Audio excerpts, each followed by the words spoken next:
The Babylon Project was our last best hope for sci-fi, a self-contained podcast 1 hour long located on the internet, a place of fun and discussion for Babylon 5 fans everywhere, a shining beacon in cyberspace, all alone in the night.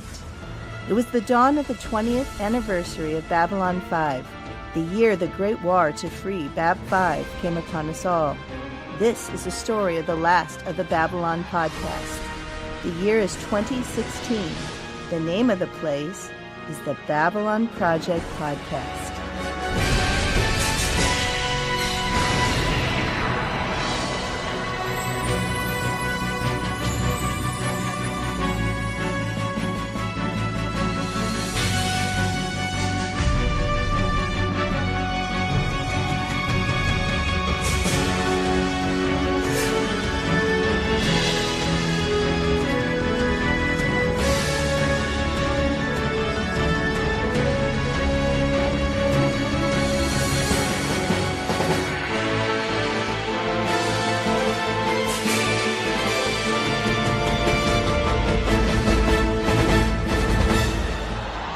This is Maggie Egan, your ISN news anchor, and you're listening to the Babylon Project podcast.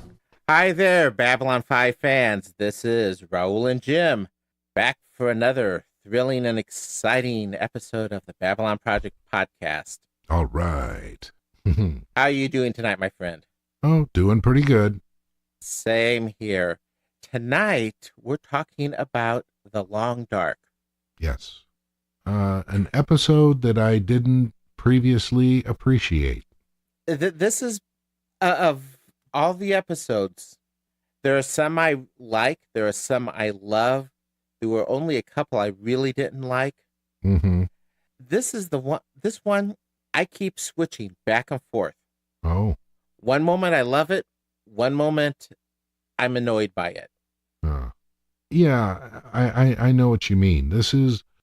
Until I sat down and really looked at it, it was, as I say, something that I didn't fully appreciate. There are no throwaway episodes, but this one just didn't hit me as being real important until I really took a deeper look at it. That's one of the things that Straczynski does very well. He throws these little bones out that you don't realize until half a season or a season and a half later, you're suddenly going, aha. Yeah, and this is one of those aha episodes for sure. This is definitely one of those aha episodes. Let's go ahead and get our listeners caught up and run a quick summary, if you would, my friend. All right, off we go. Archive. Access. Initiated. An old ship tumbles out of control and heads towards Babylon 5, broadcasting an automated signal identifying itself as the USS Copernicus. At about the same time, a lurker in Down Below begins to rave, saying that he senses something dangerous nearby. When the lurker looks out of a porthole and sees the Copernicus approaching the station, he raves even more and runs down a corridor. The lurker, Amos, arrives in the Zocalo, where he begins shouting about armies of darkness and soldiers of the devil. When he approaches Londo and Jakar, Garibaldi gently takes Amos into custody. In C&C, Sheridan and Ivanova watch as maintenance bots approach the Copernicus. Ivanova recognizes the ship as a sleeper ship used for deep space exploration before the jump gate technology was acquired over 100 years before. A scan reveals that there is a single life sign aboard, and Franklin joins the command staff in the docking bay to examine the Copernicus. They find that there are 2 cryostasis tubes aboard, one containing a corpse and the other holding a living woman who is transferred to MedLab. A little later, Garibaldi checks on Amos asleep in his cell. Garibaldi observes Amos having a nightmare and recognizes that it is a dream similar to the ones that he has from the Earth-Minbari War. Meanwhile, Ivanova remains aboard the Copernicus and manages to reactivate the onboard computer. But while doing so, she thinks she hears something moving around. Amos finally awakens and cannot remember what he has done. Garibaldi explains and then asks Amos about his service during the war. Garibaldi sets Amos free while offering to put him in touch with a counselor. In MedLab, Franklin manages to revive the survivor from the Copernicus, and on the ship, Ivanova learns that the cryostasis tube that held the corpse did not malfunction, and thus determines that its occupant must have been murdered. When Franklin does an autopsy, he learns that the victim had all of his organs removed, but there was no trace of them on the ship. As far as Garibaldi is concerned, there is only one suspect, and that is the one left alive on the Copernicus, who introduces herself as Mariah Cyrus. She explains that the other passenger on the ship was her husband, Will, and that they had volunteered for the mission. Franklin explains to Mariah that they were in stasis for over 100 years and that her husband is dead. Mariah blames herself for her husband's death. Amos wanders into the docking bay, and when he recognizes the Copernicus, he is chased away by security. In the meantime, Franklin escorts Mariah around the station and tells her about some of the major events that have taken place since they left Earth on their mission 100 years earlier. Mariah then has a vision in which she sees her cryotube and also sees a strange being peering in on her. Franklin takes her to his quarters, and when she recovers, he explains that she seemed to be having a bad dream because she was screaming as though being attacked. He further tells her that they suspect that her husband was murdered. Amos arrives running into the Zocalo and raving that the Copernicus has brought a soldier of darkness onto the station. The scene switches to down below, where an alien lurker is suddenly attacked. Sheridan convenes a meeting of the Advisory Council and the League of Non-Aligned Worlds. The Markab ambassador insists that a soldier of darkness has arrived on the station. While Londo dismisses this as the case, Jakar appears very interested in hearing what the ambassador has to say. The ambassador explains that a great darkness was defeated long ago, but it had scattered its agents all over the galaxy and now is recalling them for another confrontation. While Sheridan seems skeptical, he assures the council that everything will be done to stop whatever is aboard the station. That night, Garibaldi is awakened by a bad dream. He gets up and approaches Amos to see if he will help him track down whatever is terrorizing the station. Amos agrees, but they don't find anything. Then Amos recounts his story of how his fellow soldiers were all killed and he was kept alive while the monster fed on him. Amos is convinced that it is aboard now and runs away from Garibaldi to track it down. Meanwhile, Franklin finds Mariah on the Copernicus, and she explains that her and Will were having marital problems when they decided to go on the mission. But she wants his killer brought to justice. She further explains that she has had dreams that she was not alone in her cryotube, and whatever was with her was using her as sustenance. Sheridan, Ivanova, and Garibaldi meet, while Garibaldi explains what he has learned from Amos, and further explains that Amos and the monster are somehow linked and speculates that the same link may exist with Mariah. Garibaldi then approaches Mariah in MedLab, asking her to help him track down the monster. She agrees, and Franklin insists on going along. A report is sent to CNC about weapons fire in Brown Sector. Sheridan dispatches a tactical team to respond and meet him at the location of the weapons fire. Upon arrival, they find Franklin treating a downed guard while Amos is once again being assaulted by the invisible monster. It shrugs off PPG fire until Sheridan determines that concentrated fire might be more effective. Amos again lures the monster into the open, where it is killed in a massive crossfire from the tactical teams. Amos is treated for injuries, and Mariah informs Franklin that she is returning to Earth to take time to grieve and heal.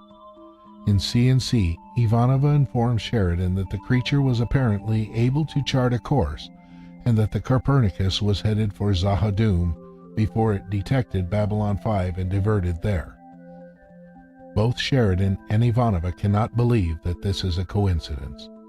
Meanwhile, in his quarters, Jakar opens his book of Jaquan that shows the very same soldier of darkness that had been terrorizing the station. Character, files, opened. Okay, thank you, Jim. Yeah, glad to do it. We've got really 2 guest stars to talk about in this episode, I would say. Yeah, just 2 significant ones. The first is Anne Marie Johnson, who played Mariah Cirrus. Yeah. She's been active, according to IMDb, since 1973. Uh-huh. This is her only appearance in Babylon 5. Right. And you look at her credits, there's a lot that she's done. Mm-hmm. The only thing I really remember her from personally was In Living Color. Ah. Well, her geek creds go to a 1997 TV movie called Asteroid, which I don't believe I saw. She was in Spider-Man, the TV series from 96 to 97, which I definitely did not see. I can tell you that for sure. And she was in an episode of X-Files. Uncredited. Yeah, in the year 2000. Mm-hmm. Now, our other guest star is going to be much more well-known, and whether you're us, our parents, or our kids, right? More or less, yes. Our other guest star is Dwight Schultz, who plays Amos. Yeah. And we all know Dwight Schultz. He's been active since 1981 and played on the A-Team as Howling Matt Murdock from 83 through 87. Yep, that's where our parents know him from, or us as kids. And yeah, and I never watched the A-Team because when that show was on television, I was running a movie theater and I wasn't home in the evening. Right. Okay, and then he also appeared in Star Trek The Next Generation as Lieutenant Barclay. Very well known. Yeah. Mm-hmm. And that's where most of our listeners probably will know him from. oh, yeah. And he was in Weird Science, and consequently, he was in Star Trek First Contact in 1996, and also 6 episodes of Voyager. And all those on Star Trek were as the character Barclay. Right. Now, our kids will know him mostly from the animated show Ben 10 as Dr. Animal. Ah, and the guy has a ton of credits. Oh, he's all over the place. Video games, animation, live, of course, the Star Trek. Yeah, I mean, this is someone who's absolutely immersed in the geek culture. Oh, yeah. See, now, when he was on the A-Team, I thought his name was Face. I'm sorry? I thought his name was Face. I didn't know it was Mad Matt Murdock, or Howling Mad Murdock. Yeah. Matt Murdock is someone else altogether. But I thought his name was Face, because now my son watched A-Team. He saw a coloring book that he wanted that was A-Team, and I remember there was a page of Mr. T yelling at someone to shut up, Face. Okay. Shut up, Face. Oh, gosh. Yeah. Well, actually, Dirk Benedict's character was Faceman. Ah. Faceman. Okay. Not just Face, but I like the A-Team, but for me, it was an in and out. If it was on at the time, I'd watch it. If not, I had other things to do. Well, as I said, I was aware of it, but I never watched not even a single episode. Uh-huh. Initiating plot analysis.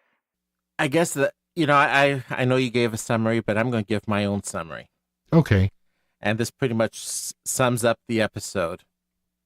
Pretty girl, medical trouble, Franklin. Get used to it. Yeah, that seems to be a recurring theme. He falls pretty easily, doesn't he? Yeah, I mean, That's one area where it gets a little soap opera-ish. Yeah. Now, of course, like I've said before, some of these things I get a little more sensitive to, and I think it's because of my professional background. But Yeah. well, that though, we do get some very important, as you had said earlier, some very important backstory Mhm. that is going to be very significant to the arc. This is not an arc episode, but it is not an episode to skip because a lot of the background information that you get in the process. Yeah. So the Copernicus sends out a radio signal To, well, more or less down below it, it almost seems like. Right. At least the way the opening scene works. Yeah, and something about it sure has that lone lurker really rattled. Right. And he just kind of goes ballistic. Mm-hmm. And that would be Dwight Schultz there. And it would appear that there is a connection here between the appearance of the Copernicus and the lurker's reaction to it coming into the same vicinity as a station. Right. And it seems to trigger an almost classic the end is near type of response. Yeah. You know, in a way, it reminds me, remember I lived in Southern Cal. I was in Newhall, Santa Clarita, around Magic Mountain. And, you know, we had a few of the guys with the placard type signs at some of the street corners there. Oh, yeah. I remember the same thing in San Francisco. Oh, my God. I mean, there was always the world's coming to an end, or the state's going to slide into the Pacific or something like that. Mm-hmm. That it was just a day-to-day thing. Now, I will say this, the interaction with Londo and Jakar when he comes after those two. Yeah. Funny. Yeah. Funny. And it's going to happen again further on down, and it's just as funny the second time. Yeah, they just have to get away. It's like, nah, I don't want anything to do with this situation. Yep. Garibaldi intervenes and, you know, gives the guy some downtime. Right. And did you notice how gentle Garibaldi was with him? Yeah, because I am pretty sure Garibaldi had a feeling what was up. Yeah. We get it confirmed a little later on, but I think even at this point, he has a pretty good idea what is up. Yes. Oh, that's just good writing. Uh-huh. Now, the ship itself is a long-range sleeper ship that I guess took a wrong turn. Would seem to have. Uh-huh. Now, Sheridan recognized it. Now, he's a bit of a history buff. Yeah. And, you know, this is going to come up a few times as the series runs along. His interest in history is something that helps out a few, you know, more than once as the season progresses. Yes. Well, it's always good when someone in authority remembers history and attempts to avoid past mistakes. Yeah, as Susan has lamented, doesn't anyone read Santayana anymore? Yeah. Now, that lurker, we get confirmed, he's a vet. Yes. And we understand why Mike recognized him. Yeah. The lurker is having some nightmares, and Mike recognized him. He's had the same. Yes. And both of them were in battle, of course, and that is why. You know, I really... Not just battle, they were gropos. They were ground pounders. Yeah. I really like the way, you know, the security officer that was watching Amos, you know, well, we ought to space the lot of them, he says. And yeah. Garibaldi sure shut him down pretty quick, didn't he? Mm-hmm. Yeah, you know. Yep. And believe me, I appreciate that. I've had that same dream. Well, yeah, you know. Now, the guard probably thought he was saying something funny, but when you're talking about a situation like that, there's nothing funny about war. My cousin, close cousin, was in Vietnam. He was a master sergeant. Mm-hmm. He was the sole survivor of his platoon. Oh. In an ambush attack. Oh, wow. He still carries the shrapnel from it today. Mm-hmm. You know, it was, I think, landmines and grenades. That was primarily. And he has problems at the 4th of July. Oh, yeah. When the kids are firing off the firecrackers, his hands are locked on the table to this day to keep from diving under for cover. Yeah. I had a good friend that was the same way. 4th of July just absolutely had him crawling the walls.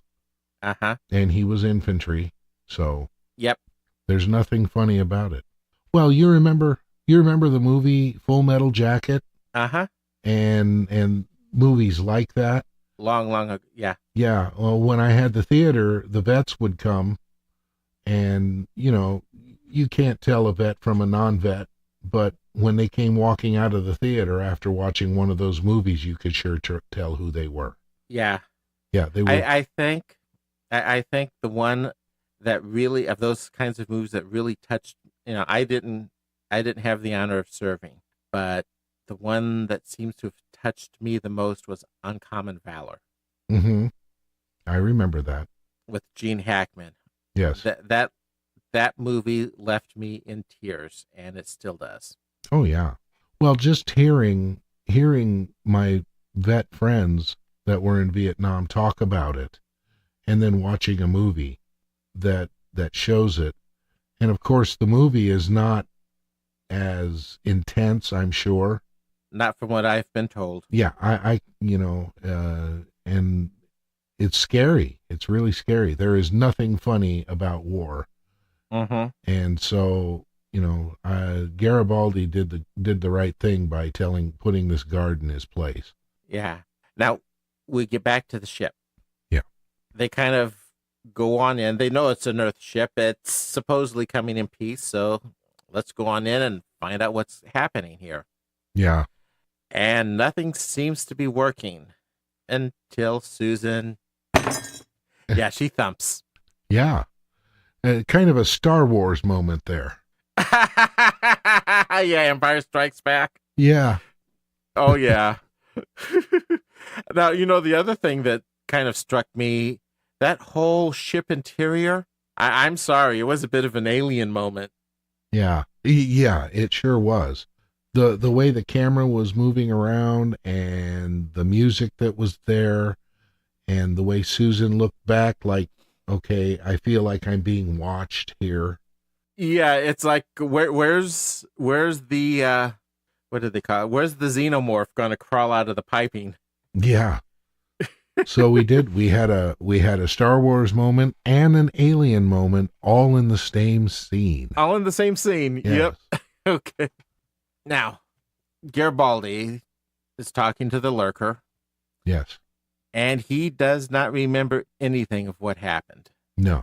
He is obviously suffering from some big time post-traumatic stress disorder.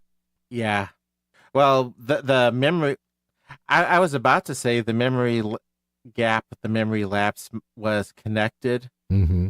Was connected to the Copernicus reappearing, but from the sound of it, he's been having those kinds of episodes regardless. Yeah.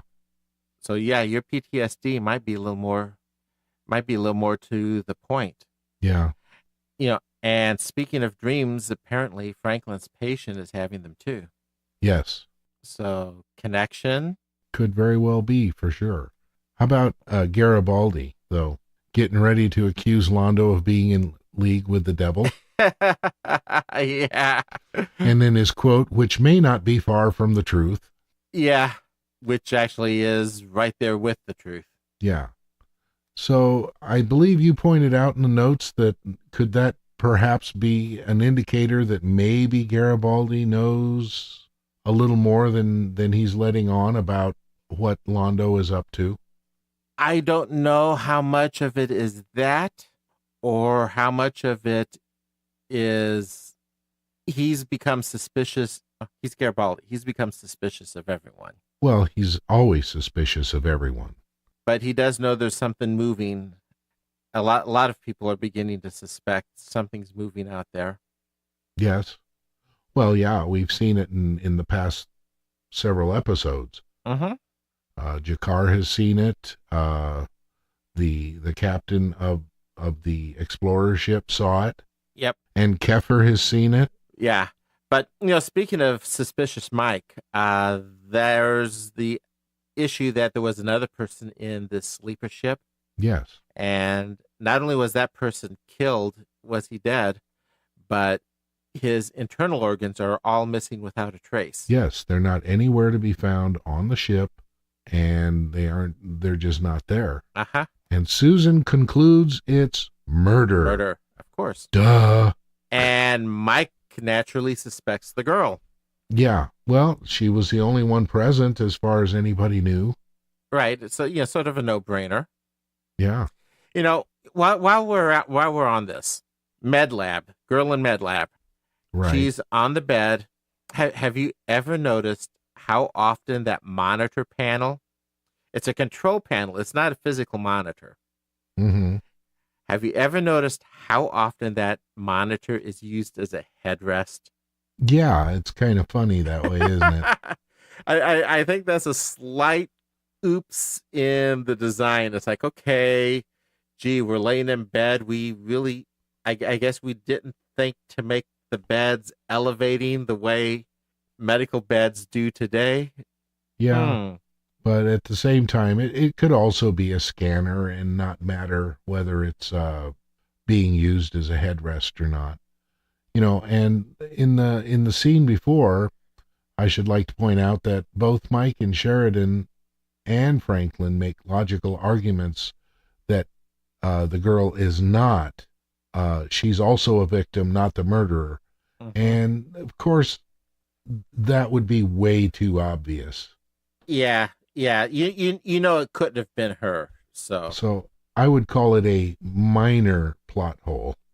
But then she pops out with as soon as she finds out what's going on, the first words out of her mouth are, "What have I done?" Yeah.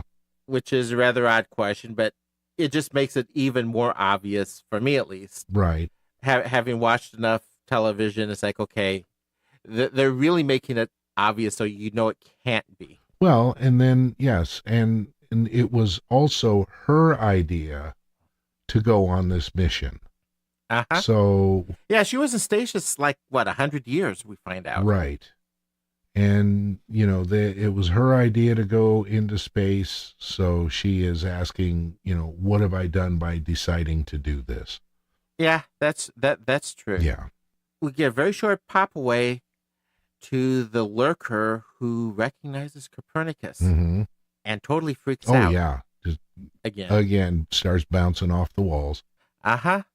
But that's just a quick pop, and then we see, well, let's just say that Mariah has gotten over her grief awfully darn fast. Oh, yeah. You betcha. The guy ain't even, as far as she's concerned, the guy ain't even cold yet. Uh-huh. And she's walking arm in arm through the Zocalo with Franklin. Which is, this is why I get so annoyed with it. That is, the level of professionalism that shows is non-existent. Yeah, Franklin's not wasting any time. So, I'm wondering if maybe the writing there didn't cause a plot hole. It's not so much that. It's just too much soap opera. Yeah. Now, and see, we don't, I guess, we don't know actually how much time has passed. There hasn't been a great deal of time passing, but, she's recovered very quickly.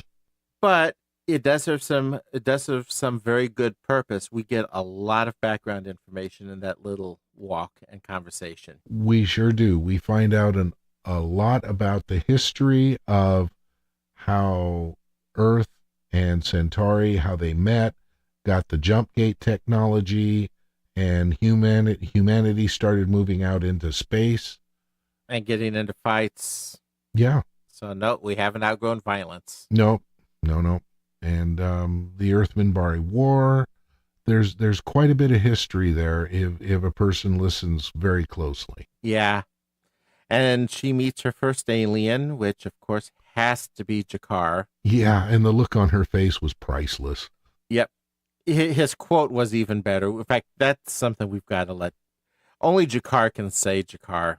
A few years after your ship left Earth, we finally made contact with another species, the Centauri. We opened up trade relations, and they gave us jump gate technology. But before that, we'd been pretty much limited to our own solar system. After that, we were out among the stars. First leasing time on alien jump gates, and then building our own. So the cryogenic suspension, the goodbyes, it was all for nothing. If we just waited a few more years. Well, you couldn't have known. What you did, it took vision, it took courage. What else have I missed? The usual. The good times and the bad times, the revelations, the revolutions. Outbreaks of hysteria, the parade of scandals, promises, constitutions, and the occasional war. The last big ones were against the Dilgar, which we won, and against the Minbari, which, well, that's a long story. And we still haven't outgrown violence? No. It's going to take a lot more than 100 years to evolve a better human. Doctor! Ambassador! This must be our visitor from the past. Mariah Cirrus, this is Ambassador Jakar of the Narn.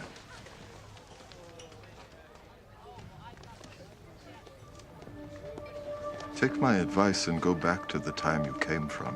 The future isn't what it used to be. Yeah, that was a little longer, folks, than what we just said, but that whole history of future, past, it was worth listening to. Yes.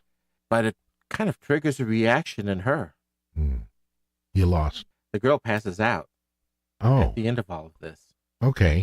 In fact, you've got a comment there. What did Franklin trigger? Oh, yeah. This whole discovery kind of triggers a reaction in her, and she passes out. And, all right, Franklin taking her to his quarters? No, not at all. Wouldn't happen, doesn't happen. And that whole kiss crap is the reason why. Pardon my language, Jim. Yeah. No doctor who wants to keep his license would have done that. No. Grr. And, he didn't bother to recuse himself whatsoever. He was still her physician, and to his quarters, big mistake number one, and I suppose he figured he was comforting her, but that's not the way It's not the way you do it. Right. And you can make the comment about God complex, but the reality is even the doctors that I've known and worked with a God complex wouldn't cross this line. Yeah. It was a creepy scene, definitely. Mm-hmm. Again, as far as she is concerned, she has just woken up after a matter of hours and discovered her husband is dead. Right. And she's already sparking with Franklin. It just doesn't work for me. Uh-huh. But we get back to some of the more fun moments. The part of the episode, the Amos side, that I really liked. Mm-hmm. All right. Now, I specifically have to bring this up for you since you're such a trekker. The Drazi lunch, was that not worthy of a Klingon? Well, it was like hyper Klingon. It was pulling itself across the table. Exactly. Oh. And he offered to share it with Garibaldi. Yeah. I love Garibaldi's reaction. I'm trying to cut down. Yeah. What was the Klingon dish that was? It was mentioned a few times. It tended to be still able to move on its own. Yeah, that was Gok. Gok. Yeah. Yeah. Which there are many different varieties of it. That was great. Yeah. That had for everything else, that still had, for me, was one of the best scenes of the episode, the entire episode. Yeah. It definitely lightened things up a little bit. Yep. And we get back to our lurker. We still haven't got his name quite yet. We get to it very, very momentarily. Yes. But he is certainly connected to whatever was on that ship. And now we're starting to see some murders, and apparently whatever killed Mariah's husband is loose on Babylon 5, and it seems to feed on organs. Yeah, so as far as Mariah is concerned, she has now been exonerated in the eyes of the audience. Uh-huh. And we find out that Amos was on an outpost that was wiped out by Right. this creature in a similar manner. And it is called a soldier of darkness. Yes, it is called a soldier of darkness. And light bulbs went on all over the place as soon as I heard that. Yep. This is one of the things that you don't catch really so much until next season when things start to become clear. Yeah, and looking back in hindsight, soldier of darkness, shadows, it started me wondering, okay, there's got to be a connection here. Well, there was a lot of suspicion going on across the internet at the time. So, yeah, it's not he puts a lot of little things like that in there for people who are aware and are listening. Yeah. One of the neat things that I found Yes. was that Amos is a highly decorated soldier. Yeah. Yeah. He's very well, which almost makes you wonder, why is he in the state or shape that he's in? Not from a how could it happen, but just the backstory. Mm-hmm. I don't know how much of it is necessarily due to the end is near sort of thing, or was it just the experience with that creature and having his platoon wiped out that just made it hard to get back? He seems to not have any possessions either, except for a towel. Now, I wonder if that isn't a nod to The Hitchhiker's Guide to the Galaxy. Simply from the seriousness of this episode, I tend to lean away from that, just from that perspective. Now, the reason, and I'm not saying that they're making light. No, I understand that. It's more of a person who is careful, who is prepared, always has their towel. I don't know. Could be. I'm just wondering if there isn't maybe some connection there. It's not just Amos, it's not just Mariah, and it's not just the command staff that know about what's going on. It seems that word about this has leaked out of the murders, and the League is wanting answers. Yeah. Your soldier of darkness phrase comes up again. Mm-hmm. And something evil from the past. And we find out that these unknown things, whatever they are, work through others. Yes. That they were scattered and slept and now apparently are being called back. Yeah. And then, now, if you remember the scene, how they really focused on Jakar in profile. Yep. And, of course, Londo is not believing anything. Londo's skeptical. He doesn't believe it. Or he's putting up a real good act that he doesn't believe it.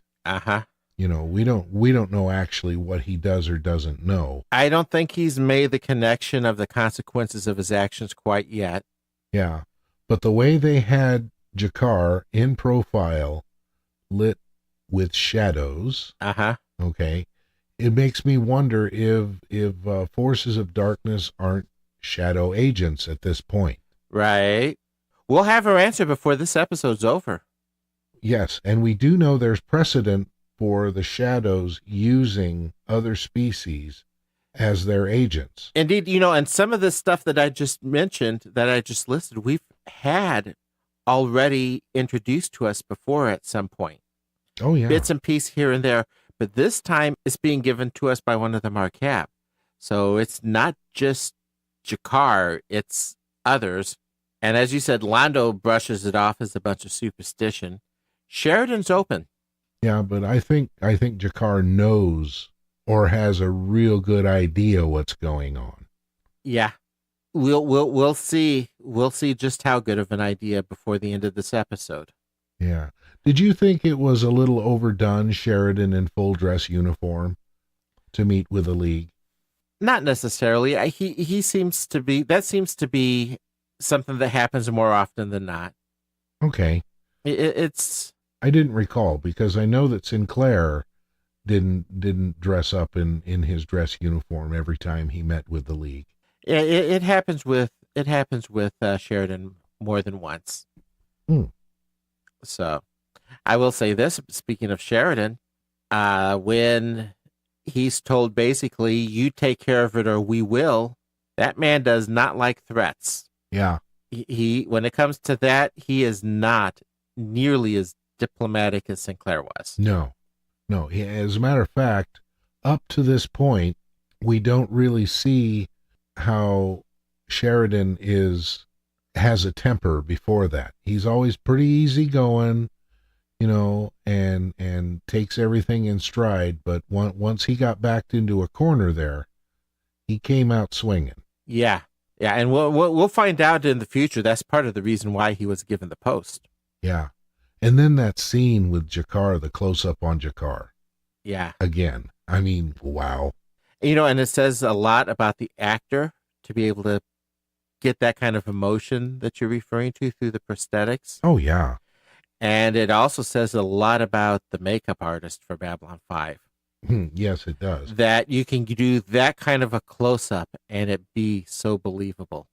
Mm-hmm. Yeah. By the way, where's Delenn? I don't know. She doesn't appear. No. I think she might be dealing with some Grey Council issues or something along those lines, perhaps. Yeah.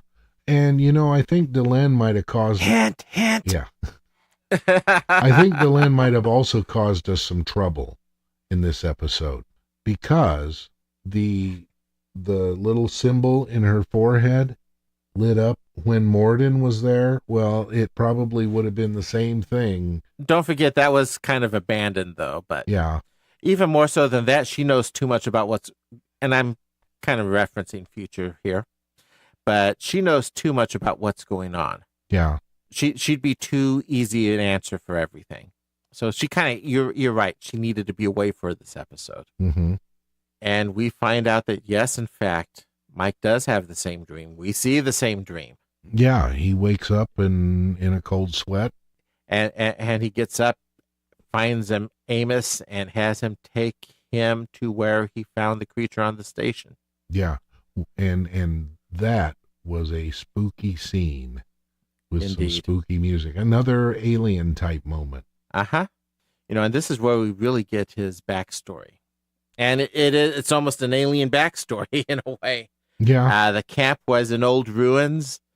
The thing basically kept him alive as a snack. And it seems that there, as you said, there is a link between him. It wants him back. Yes. And so we switch back to Mariah and her troubled marriage. Yeah. So, and, I don't know. Is this supposed to be an excuse for her behavior with Franklin? I have no idea, but she dreams about the creature being with her and her being used as a snack. Like I said, it's just the whole bad medical ethics part that gets me annoyed.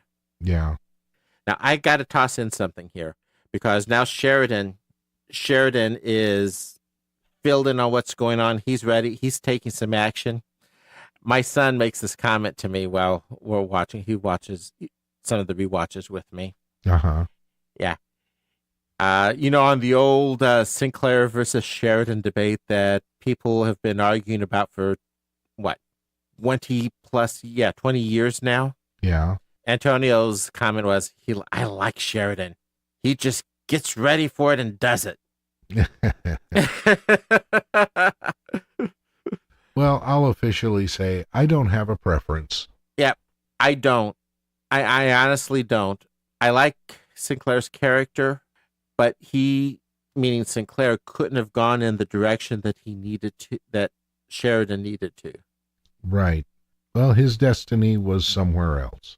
And I'm sure Mitch or Troy will be quick to point out that, well, remember, the character left, so there was different. I know, and I understand that, but it's just the character paths were very, very different. Mm-hmm. But we also find out that Mariah can feel this thing too. Yes, and we have a lot of casualties taking place now.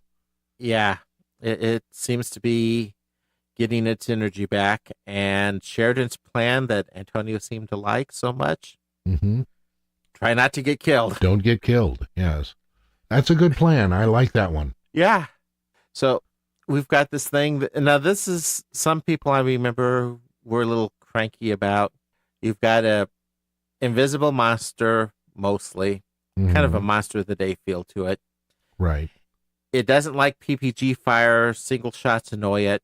But apparently a whole bunch will kill it. And this gets to this plot hole for me. Uh-huh. Sheridan has Susan setting up a kill zone, and they're going to lure the creature there. Right. The thing grabs Amos. So Sheridan and Garibaldi was with him, I believe. Right. Open up fire. And then the next moment, Susan's whole kill team is there, soaking the thing with PPG fire. Right. And, What? as tough as this thing was supposed to be, this soldier of darkness, that kill just seemed way too easy. Yeah, though as one of the shadow minions, Straczynski's kind of made it clear that was on, those creatures were rather low on the totem pole. Oh, okay. But yeah, it still went down rather easy. But how did her team get there? They were off somewhere else setting up a kill zone. Now, am I wrong in thinking, but it was Amos was being held up in the air by the creature. Garibaldi was the only one there. How did anybody get there? Well, I thought Sheridan was close. I thought it was just Garibaldi and Amos at first. But yeah, it was back when we were doing our regular 3 likes, 3 dislikes. This would be Franklin's behavior would be one, and then this would be my other. I would have a hard time coming up with a third. But this one really annoyed me. No. It made it harder to suspend disbelief. Yeah, because the plan wasn't probably elaborated on well enough. Yeah. Don't get killed. Well, that's great. That's always number one, no matter what you're doing. But then again, I guess it probably could have been revealed a little more. But there are time constraints in television, too. True. Now, we do get it killed, and we get around to wrapping up the story. Franklin gets dumped. Enough said there. Yeah. Except the A-Team. But we find out 2 very important things. Susan discovers that the Copernicus was, in fact, on a new course. Yes. It was heading to the rim. Yes. Guess where? Zahadum. That's right. Yes. So your Soldier of Darkness theory? Yeah. I think that's a pretty good theory. So apparently then this creature is also intelligent because it would have been the only thing able to set the course. Correct. Intelligent, just not high on the totem pole. Yeah. And the other important piece of information, we've already seen in the Book of Jaquan a picture of what, the fans at the time would call a battle crab, a shadow vessel. Shadow vessel. But now we see an insect-like alien. Yes. And I'm trying to think, have we seen a shadow before in silhouette? I don't think so with Mr. Moore. Didn't we see them just kind of in a momentary flash with Morden in season 1? Yeah, that outline kind of invisible kind of thing when Kosh was attacked. Slightly out of phase. Right. Yeah. So Jakar's people are not only familiar with the vessels, but apparently with the alien itself. So what do we know then about this Book of Jaquan? Is 1,000 years ago, Great War, creatures from the rim edge of space. That's where we got even the name of the planet Zahadum. So far, it's been our best reference to what has been going on. So Jaquan apparently lived 1,000 years before. Right. And that would have meant that the Narn were participants in some previous war. Yeah. And who else? Were the Minbari involved with that? It would seem so from the way from the way Delenn has been talking, and with the Triluminary and Coming Darkness and Great War 1,000 years ago as well. Yeah. So, yeah. So we get a few pretty good reveals in this episode. We do get some very important reveals in this episode, yes. And like I said, that information and that backstory is the part that I do like so much about it. Yeah. That and the Drazi lunch. Yeah. Overall, I would consider this just really just a good solid episode. Right. It's got its ups, it's got its downs. I don't know that there is anything that really makes it compelling. Well, and there is, though. But yeah. you have to go forward and remember what is going to happen, I think, to really appreciate this episode. Yeah, I think I'll definitely grant that. You know, if you know nothing at all about the series, and you don't look at the Lurker's Guide, and you don't look at anything else, and you've never seen it before, and nobody's told you anything about it, this is going to be an episode that is full of questions, or it's like, oh, okay, so there was this invisible monster that sucked people dry. It's not going to have as... Yeah, you're just going to blow it off as a Monster of the Day sort of show. Right. And so, but after, I think if you watch the rest of the series and then come back to this, you're going to be way more informed and have a lot better appreciation for it. Or, remember back in the mid-90s, they didn't run a separate series or anything else. You had reruns. Yes. So you would see all of the episodes through season 2, and you would see all of the connections, and then you're going to go back and catch this one on the reruns, and you're going to have a whole lot of totally cool aha moments. Yes. So do you think maybe that was intentional? Absolutely, positively certain it was intentional. Yeah. Joe Straczynski has commented more than once about dropping those kinds of Easter eggs in, just for the fans that pay close attention. Okay. So there is no doubt at all in my mind that there was actual intent here. Neat. All right. So, any other comments from you for this episode? Not really. I just, I really enjoyed the reveals, the things that I didn't appreciate before. Watching it again and taking a closer look at it. And if nothing else, I've kind of learned a lesson not to take anything for granted in the future. Yeah, if you haven't learned that lesson yet on Babel 5, you definitely get that now. Yes. Now, next we have a spider in the web, sort of a Talia story. Yeah. But not Psychor, or is it? Mm-hmm. There's our teaser for you guys if you haven't seen the episode yet. This was actually another episode that, how do I put it? When I think back about it, when I thought back, I've already watched it one time through. Okay. To get ready, I still have to take my notes, and I will drop this hint ahead. My memory of that episode wasn't that high. It wasn't that great. And then I watched it, and it was like, oh, wow, this is awesome. Okay, I watched it a couple of weeks ago, and I don't remember a great deal about it at this point. So, but my mind has been spaghettified. Yeah, I know that. Any closing thoughts for you? No, I think we about covered it. Indeed.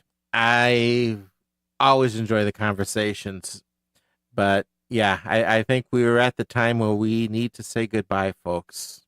Yep. So, in this case, definitely no boom today. No boom at all today. Maybe tomorrow? Maybe tomorrow. There's always a boom tomorrow. There's always a boom tomorrow. Yep. Yes. Good night, folks. Good night. Podcast terminated. Thank you for listening to the Babylon Project podcast. You can email Raul and Jim at the Babylon Project podcast at gmail.com. You can find us on Facebook at the Babylon Project Podcast. On the internet, we are at babylonprojectpodcast.wordpress.com. To subscribe to the podcast, you can find us on iTunes, or you can subscribe to the RSS feed on the webpage.